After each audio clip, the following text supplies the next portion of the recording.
salaamullaahi calaykum waraxmatullaahi wabarakaatuhu kulanti wacan oo wanaagsan daawadayaal meel walba oo joogtaanba qodobada aad wararkeena ku maqli doontaan waxaa kamid ah madaxweynaha axmarada iyo xukuumaddiisa ayaa la soo sheegayaa inay iskaga huleeleen magaalada Baxardaar ee caasimadda gobolka Axmarada markii uu soo wajahay culays kaga imanaya dhanka iyo TPLF sidoo kale dowladda Itoobiya iyo kooxda TPLF ayaa la soo sheegayaa inuu u socdo heshiis dhexdhexaadin ah dowladda Mareykanka garwadeen ka tahay heshiiskaas oo wali warbaahinta loo soo bandhigin sidoo kale kooxda TPLF ayaa la soo sheegay dhaxdeeda inuu ka jila khilaaf aan wali soo shaabixin qodobada kale wararkeena ku maqli doontaan waxaa kamid ah wafdi uu hogaaminayo wasiirka arrimaha dibadda ee dalka Itoobiya ahna ra'iisul wasaaraha ku-xigeenka dalka Itoobiya ayaa la soo sheegay inay gaareen dalka Mareykanka halkaas oo haddana ay kula kulmeen caqabad kaga imanaysa TPLF sidoo kale doorashadii dowladdeegaanka Soomaalida ayaa meel fiican maraysa iyadoo ka hadhown 5 bari doorashada ka qabsoomaysa dowladdeegaanka Soomaalida qodobadaas iyo qodobo kale oo faahfaahsan ayaa warkeena ku maqli doontaan taariikhdu waxa ay ku beegantay 25 bisha 9 2022 hadaynu u guda galo wararkeena oo faahfaahsan madaxweynaha Axmarada iyo wafdi uu hogaaminayo ama madaxweynaha Axmarada iyo xukuumaddiisa ayaa la soo sheegayaa inay iskaga huleeleen magaalada Baxardaar ee caasimadda gobolka Axmarada madaxweynaha ayaa maalmihii ugu dambeysay waxa uu ku celcelinayay in shacabka Axmaradu isdifaacaan TPLF-na ay ka hortagaan ayagoo dagaal culus la galay kooxda TPLF ee baryahanba dagaalka xooggan ka wada gobolka Axmarada oo noqday hoyga dagaalada Itoobiya ka dhacay ayaa la soo sheegayaa inay xukuumaddu gabi ahaanba iskaga huleeshay caasimadda Baxardaar ayadoo maalmihii ugu dambeysay ay TPLF ka dagaalamaysa dowladka magaalada Gondar sidoo kale TPLF ayaa lagu eedeeyay inay goysay buundadii weynada isku xidhisay magaalada Baxardaar iyo gobolada kale dalka Axmarada sidoo kale TPLF waxay soo bandhigtay iyadoo buundadii dhisaysa oo sheegaysa inay buundadaasi ugu yaraan 3 bari kadib ay halkaasi ka talaabi doonto una gudbi doonto magaalada Baxardaar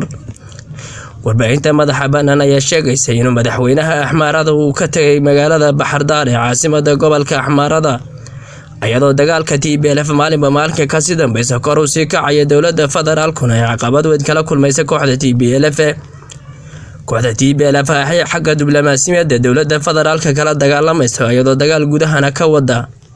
dowladda federaalka ayaa maalmihii ugu dambeysay ciidamadii ugu badnaa iskugu geynaysa jiida hore dagaaladu ka socdaan hase yeeshee dagaaladaasi wali wax natiijo dowladda federaalku kama gaadhin dagaalka u dhaxeeya dowladda federaalka iyo kooxda TPLF ayaa maalinba maalinka ka dambaysa kor u sii kacaya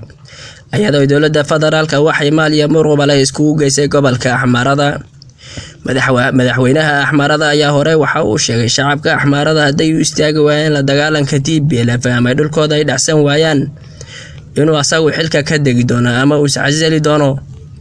hase yeeshee warbaahinta madaxa bannaan ayaa sheegaysa inuu madaxweynaha Axmaradu iskaga tagay magaalada Baxardaar asagoo isku aamini waayay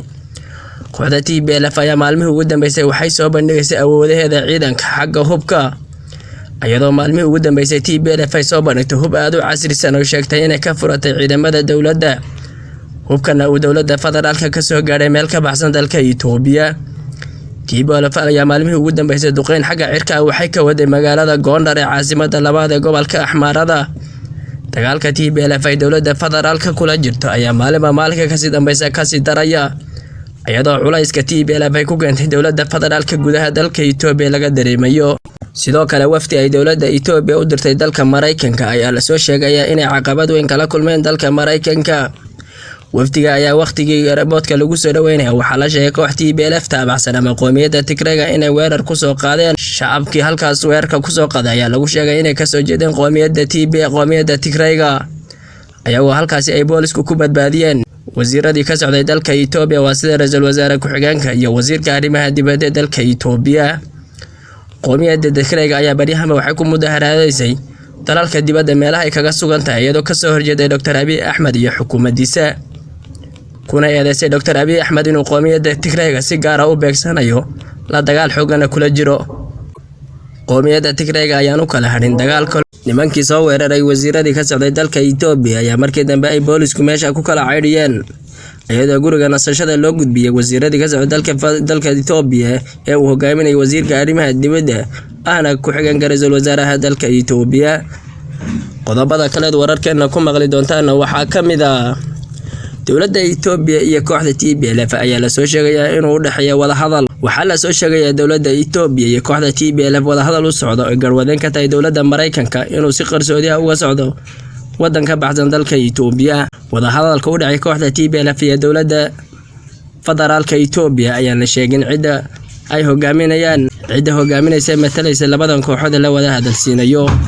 sidoo kale dowladda federaalka ayaa maalmihii ugu dambeysay ugu baaqaysay dowladda federaalka inay xabadda dalka ka socota la joojiyo miiska wada hadalkana la iskugu yimaado.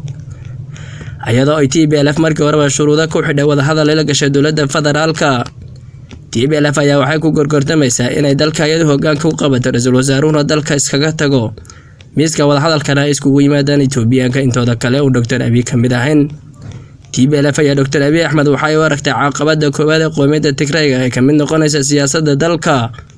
ayadoo Dr. Abiy Ahmed uu arka qowmiyadda Tigreegu inuu asagu la shaqeyn karin caqabad ku tahay jiritaankiisa. dowladda Mareykanka ayaa waxay isku hawshay sidii xabadani loo joojin lahaa iyadoo Dr. Abiy Ahmed uu dowladda Mareykanka ku eedeynay inay Mareykanku la safayeen kooxda TPLF. kooxda TPLF oo dagaalkii lagula galay waqooyiga dalka Itoobiya aad moodeysay markii hore in laga gacan sarreeyay ayaa waqtigii dambe dib u soo rogaal celisay ayadoo hadda dagaalka ka wada gobolka Axmarada iyo Canfarta. dagaalka dowladda iyo u dhaxeeya kooxda TPLF ayaa la garanayn waqtiga uu soo gabagaboobi doono ayadoo dowladuna abaabulkeeda dhanka ka wada kooxda TPLF sidoo kale sameynaysa. sidoo kale waxaa la soo sheegay khilaaf weyn oo u dhaxeeya kooxda TPLF inuu ka jiro gudaheeda ayadoo la sheegay TPLF inay kala qaybsan tahay laba kooxood qaybta militariga TDF iyo kooxda Tigray Liberation Front. kooxdan ayaa waxaa la sheegay inay ku kala aragti duwan yihiin dagaalka lagula jiro dowladda federaalka ayadoo qaybi ku doodayso inaan gobolkeena kaliya joogno dowladda federaalkana aan kala heshino wixii aan ka noqon lahayn dalka intiisa kaleete. hase yeeshee kooxda TDF ayaa waxay ku doodaysaa dalka Itoobiya gabiyahanba inay qabsadaan cagta mariyaan xukuumadda Dr. Abiy Ahmed oo wax wada hadal laga gelin wixii kaleete. khilaafka u dhaxeeya kooxda TPLF ayaan wali dibadda u soo bixin iyadoo la soo sheegay khilaafkaasi inuu soo jiray ilaa waqtigii ay gobolka Tigray dib ugu soo laabteen magaalada Maqalana dib u qabsadeen. TPLF oo qolaad u awood badan dalka Itoobiya ka soo talinaysa ugu yaraan 27 sano ayaa dowladda Dr. Abiy Ahmed caqabad ku noqotay ayadoo TPLF ay in badan isku dayeen inay Dr. Abiy Ahmed khadka ka saaraan. sidoo kale ra'iisul wasaaruhu wuxuu raasanayaa taageero badan uu kaga hortagay TPLF. usbuucyadii u dambeysay ayaa markii ra'iisul wasaaruhu qaaradan Afrika uu ka raasanayay taageero badan ayadoo TPLF wali ay dowladdu wax natiijo aan ka gaarin dagaalka ka socda waqooyiga dalka Itoobiya. hadda dagaalada ugu badan waxay ka socdaan gobolka Axmarada ayadoo la soo sheegay inuu madaxweynaha Axmarada iskaga huleelan halkaasi. tan iyo kulanti dambe wacan. salaamu alaykum wa rahmatullahi wa barakaatuh.